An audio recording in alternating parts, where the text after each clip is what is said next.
वंदनीय माताओं एवं सुहृद भक्त वृंद, भगवान की असीम कृपा से पुनः आज हम सब यहाँ समवेत हैं। भगवान की ही श्रीमुख से निकली हुई वाणी का मनन करने के लिए, उस पर विचार करने के लिए। आप सभी जानते हैं भगवद गीता भगवान के श्रीमुख से निकली हुई वाणी है। भगवान वेद व्यास स्वयं कहते हैं, या स्वयं पद्मनाभस्य मुख पद्मात् विनिसृताः। यह गीता भगवान के श्रीमुख से निकली है। अभी चतुर्थ अध्याय में जिसकी चर्चा हो रही है, तृतीय अध्याय से या कहें द्वितीय अध्याय से ही प्रारंभ है। कर्म का सूत्र। कई बार मन में ऐसा प्रश्न आता है, इस प्रवचन के पश्चात 7 दिन का समय रहता है, तो बीच में कुछ मित्र कुछ भक्त आते हैं, तो कुछ संदेह उनके मन में होते हैं या जिज्ञासा इसमें से जागती है कि जब कर्म का प्रसंग इतना जटिल सा लगता है, भगवान कर्म के विषय में इतना कुछ बता रहे हैं, इतनी कुछ शर्तें रख रहे हैं, जिन शर्तों की अभी चर्चा हो रही है, जिसमें भगवान कहते हैं निराशीर यत चित्तात्मा त्यक्त सर्व परिग्रह, कहीं कहते हैं त्यक्त्वा कर्म फलासंगम नित्य त्यक्त निराश्रय आदि, फिर कहते हैं यदृच्छा लाभ संतुष्ट आदि। तो इस कर्म के जाल में क्यों फंसे? एक ऐसा साधकों का दल है जो ये सोचता है कि ये सब कर्म बंधन के कारण है, इसलिए इन कर्मों का त्याग करो और कर्मों का त्याग करके संसार की झंझट में मत पड़ो। संसार से कुछ लेना देना नहीं है। संसार डूब जाए तो, संसार रहे तो, न रहे तो, इसमें फंसना नहीं चाहिए। इससे अलग रहकर, कहीं एकांत में रहकर या संसार में भी रहो, तो इससे किसी प्रकार का संबंध न रख के अपनी मुक्ति का प्रयत्न करो। बहुत बार ये बात बड़ी अनुकूल सी लगती है कि अरे ये तो बहुत अच्छा, क्यों इतनी झंझट में हम फंसे जाए, हम इसमें से अलग रहकर क्यों न करें। ये कुछ ऐसे प्रसंग आए थे, इसलिए पुनः इस पर आपके सामने निवेदन करने का प्रयत्न कर रहा हूँ कि इस बात को मन में ठीक से बिठा लेना पड़ेगा कि मनुष्य कर्म से भाग नहीं सकता। भगवान ने तृतीय अध्याय में कहा ना, न ही कश्चित क्षणमपि जातु तिष्ठति अकर्मकृत। एक क्षण के लिए भी व्यक्ति किसी काल में कर्म किए बिना रह नहीं सकता। तो आपको, हमको, हम जो लोग साधक हैं और ईश्वर की कृपा से साधना में लगे हैं, ये बात दृढ़तापूर्वक मन में बिठा लेनी है कि कर्म कोई दोषपूर्ण बात नहीं है। कर्म में कुछ दोष नहीं है। दोष है कर्ता के मन में। यदि उसके मन में आसक्ति है, कर्ता भोक्ता का भाव उसके मन में दृढ़ है, तो कर्म बंधन का कारण होगा। और यदि कर्ता के मन में कर्ता और भोक्ता का भाव नहीं है, तो संसार का प्रत्येक कर्म जो प्रारब्ध के प्रवाह से हमें प्राप्त हुआ है, हमारी मुक्ति का कारण हो सकता है और है। तो ये बात हमें हमेशा ध्यान रखनी पड़ेगी कि कर्म कोई झंझट नहीं है। कठिनाई हमको तभी होती है जब हम कर्म को झंझट समझ लेते हैं। जो कर्म हमारे मन के अनुकूल हो, उसको तो हम आनंद से करना चाहते हैं, उसमें डूब कर कर्ता और भोक्ता की बुद्धि रखकर करना चाहते हैं। पर जो अनुकूल नहीं है, उस कर्म से हम भागना चाहते हैं। इस प्रकार की मन स्थिति से कभी भी व्यक्ति आध्यात्मिक जीवन में उन्नति नहीं कर पाएगा। कभी भी हमारे जीवन में आध्यात्मिक साधना नहीं हो पाएगी। कर्म अपने आप में न तो झंझट है और न अपने आप में कोई सहजता है। कर्म का कर्ता उसको झंझट बना लेता है या उसको सहज बना लेता है। तो ये बात हमको दृढ़तापूर्वक समझ लेनी पड़ेगी कि कर्म के से भागने से मुक्ति नहीं हो सकती। इसीलिए भगवान श्री कृष्ण ने कर्म से मुक्ति का ऐसा रसायन हमको बताया भगवत गीता के रूप में कि संसार का कर्म करते हुए, संसार में रहते हुए ही मनुष्य इसी जीवन में जीवन मुक्ति का अनुभव कर सकता है। जो एकांत में साधना करके, वेदांत चिंतन करके जो लोग जिस जीवन मुक्ति के अनुभव का प्रयत्न करते हैं, या बिरले कोई साधक उस प्रकार का अनुभव कर लेते हैं, वही अवस्था संसार में रहकर कर्म करते हुए कर्मयोगी को प्राप्त हो सकती है। तो ये बात पहले दृढ़ता से संबंध हमको मन में बिठा लेनी पड़ेगी। यहाँ एक बात की ओर और हमें ध्यान देना होगा, और वो ये है, देखिए कर्मयोग के दो भाग हैं। एक तो क्रिया, जो क्रिया हो रही है, प्रभु ने इस कार्य के लिए मुझे निमित्त बनाया है, मैं आप लोगों की सेवा में उनकी ही वाणी की कुछ बातें उनकी ही प्रेरणा से आपके सामने रख रहा हूँ। तो बोलने की क्रिया चल रही है, आप लोग सुनने की क्रिया कर रहे हैं। तो ये कर्म का एक पक्ष है, क्रिया। दूसरा कर्म का पक्ष है मन। मन शरीर आदि के संयोग से कर्म हो रहा है। तो क्रिया कभी हमें बंधन में नहीं डालती है। बंधन में अगर कोई डालता है तो हमारा मन है। तो कर्मयोगी का सारा प्रयत्न मन को कर्म में न फंसे इसी बात का होता है। हमारे बंधन का कारण हमारा मन है, हमारे कर्म नहीं। कर्मों के पीछे जो भावना है, वो भावना हमारे बंधन या मुक्ति का कारण होती है। तो कर्मयोगी का कर्तव्य ये है कि उसकी सारी दृष्टि उसके मन पर रहे। कर्म करते समय हम क्रिया की ओर दृष्टि रखें, सावधानी से कर्म करना है। पेंसिल छिल रहे हैं तो सावधानी रखें कि उंगली न कट जाए। माताएं सब्जी काट रही हैं, भोजन बना रही हैं, तो ये ध्यान तो रखना पड़ेगा कि कहीं सब्जी जल न जाए, रोटी जल न जाए, या सब्जी काटते हुए हाथ कट न जाए। ये बहुत थोड़ा सा मन का अंश इस ओर ध्यान देकर इस कार्य को सुचारू रूप से कर सकता है। किंतु कर्म करते समय हमें सावधानी पूर्वक इस बात का ध्यान रखना पड़ेगा कि हमारे मन में कर्म के प्रति क्या भावना है, हमारे कर्म के पीछे प्रेरणा क्या है, किस प्रेरणा से प्रेरित होकर हम कर्म कर रहे हैं, हमारे कर्म का उद्देश्य क्या है, हमारे कर्म का जनक क्या है, किस योजना से, किस इच्छा से हम कर्म कर रहे हैं। और इस पर दृष्टि रखने पर ही हमें पता लगेगा। कर्म के दो प्रभाव होते हैं, आगे भी इसकी चर्चा हुई है और अभी भी ये प्रसंग है, इसलिए आपके सामने निवेदन कर रहा हूँ, जिसे हमें स्मरण रखना है।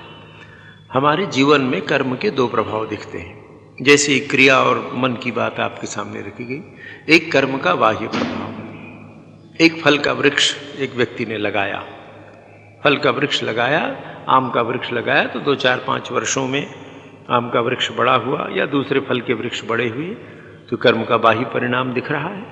हाँ, फल के वृक्ष बड़े हुए, उसमें फल लगा, ठाकुर जी के भोग में वो फल लगाया जा रहा है, अच्छी बात है।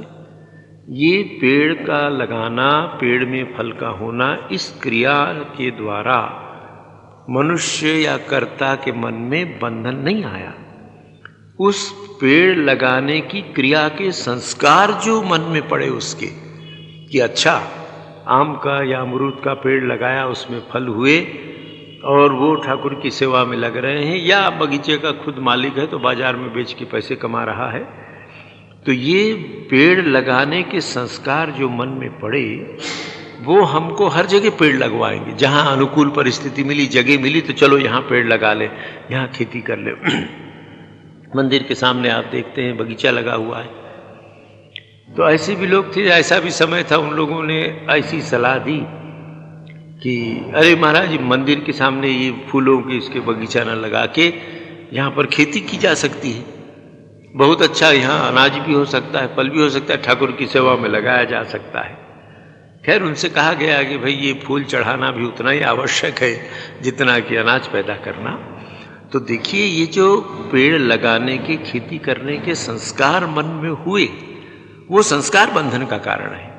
इसलिए प्रत्येक योगी को, कर्म योगी को सावधानी पूर्वक इस बात का प्रयत्न करना पड़ेगा कि मेरे मन में कर्म के संस्कार न पड़े।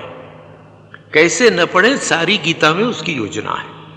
बार बार भगवान विभिन्न प्रकार से ये बता रहे हैं कि कर्म तो करो, कर्म करोगे कर्म का बाह्य परिणाम भी दिखेगा। तुमने फल लगाया, बगीचा हुआ, बहुत अच्छा हुआ, पर तुम्हारे मन के भीतर बगीचा लगाने के, पेड़ लगाने के संस्कार न हो, उसके स्थान पर तुम्हारे मन में भगवान का भजन करने के संस्कार हो, भगवान के प्रति समर्पित होने के संस्कार हो, या आत्म साक्षात्कार की इच्छा हो, ये कर्म का उद्देश्य। इससे चित्त शुद्धि होगी। तो ये कब होता है?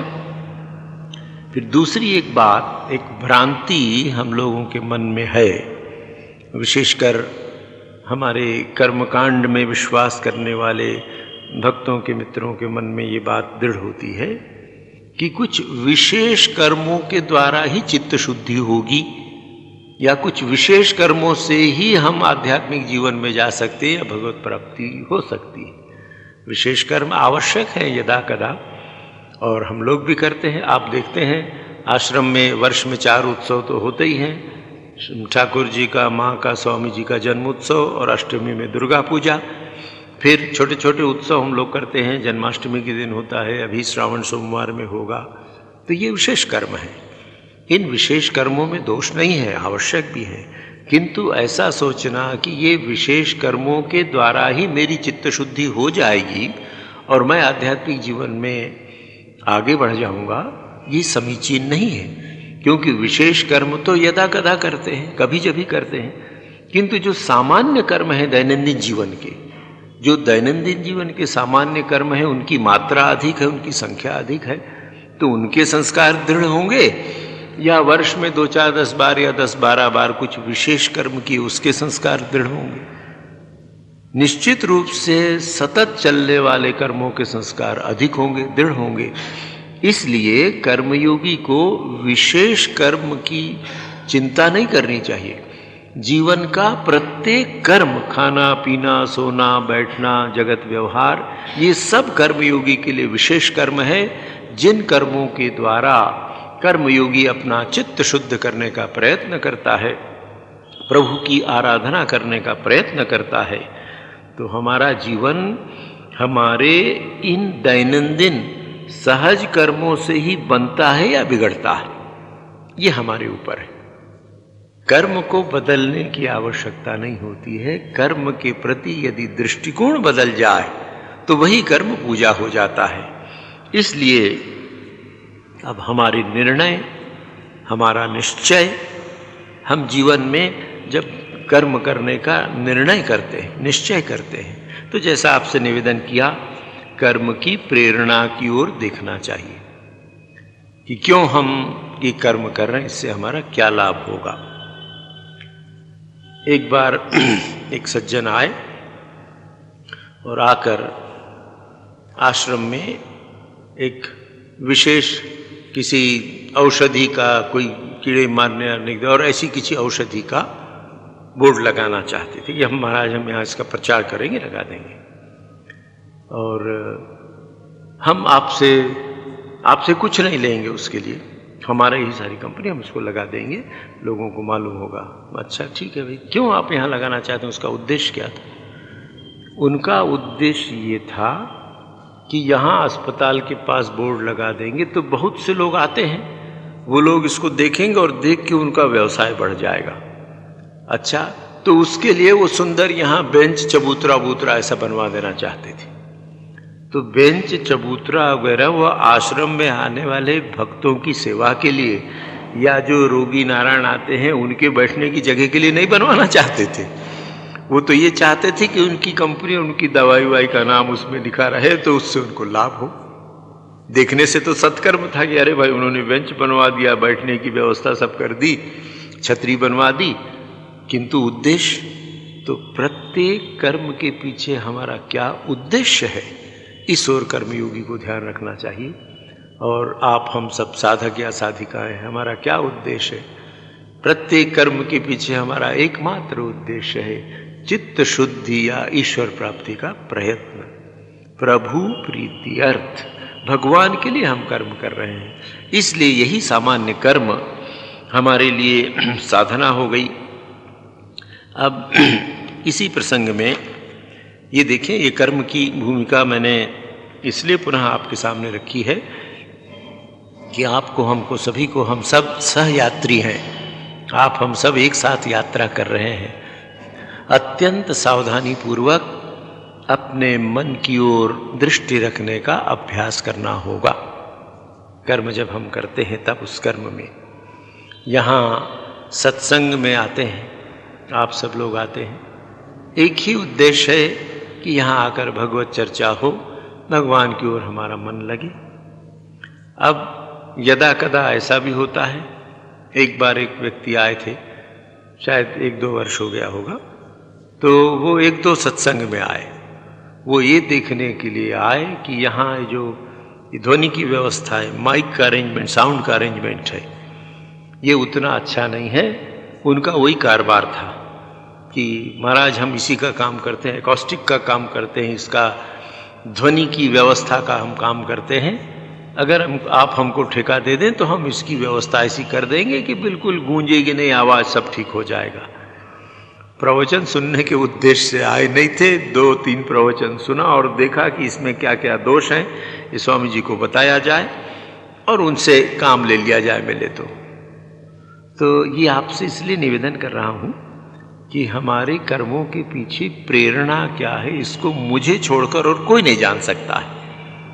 इसलिए हमें अपने कर्मों के पीछे की प्रेरणा को देखना पड़ेगा कि आखिर कहाँ से आ रहे हैं, उसके पीछे प्रेरणा क्या है, क्यों मैं ये कर्म करने जा रहा हूँ। और दैनंदिन के जो कर्म है, प्रतिदिन हमको जो करना पड़ता है, खाना पीना, सोना उठना, जीवन धारण करने के लिए जो कर्म है, उन कर्मों के पीछे भी एक प्रेरणा है।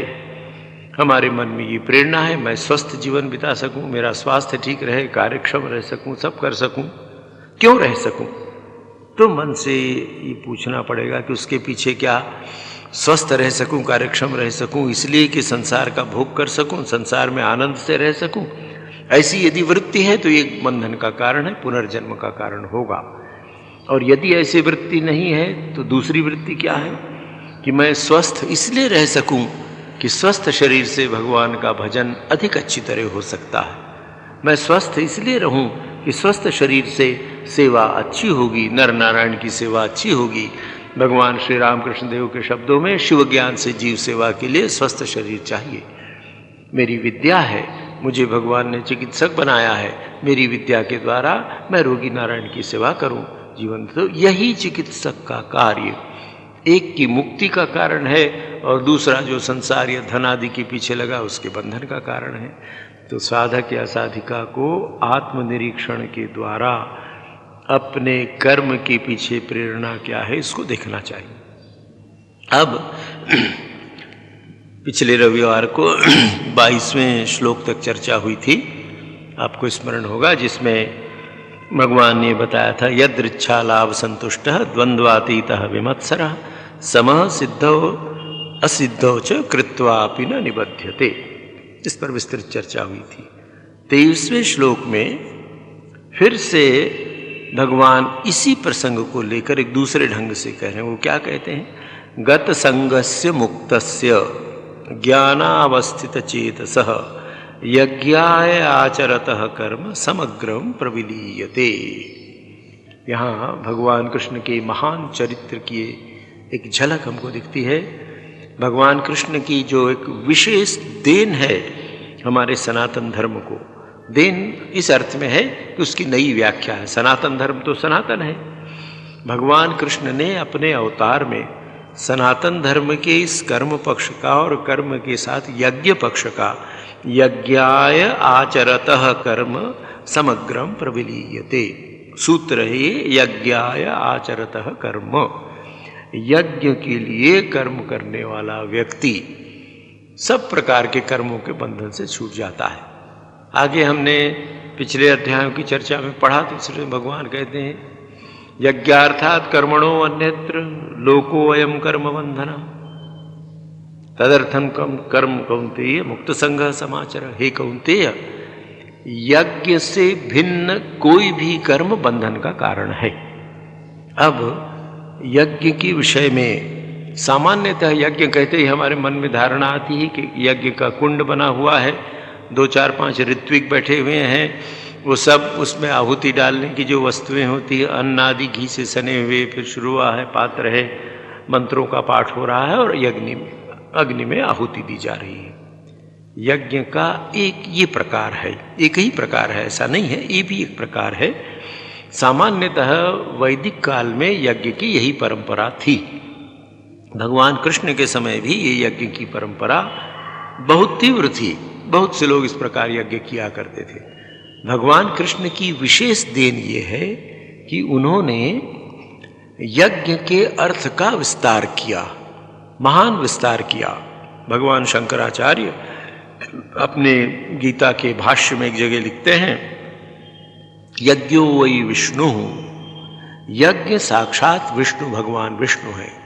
भगवान कृष्ण ने यज्ञ के जो रूप हमको बताए उसके अनुसार जीवन का प्रत्येक कर्म, संसार का प्रत्येक कर्म यज्ञ हो सकता है।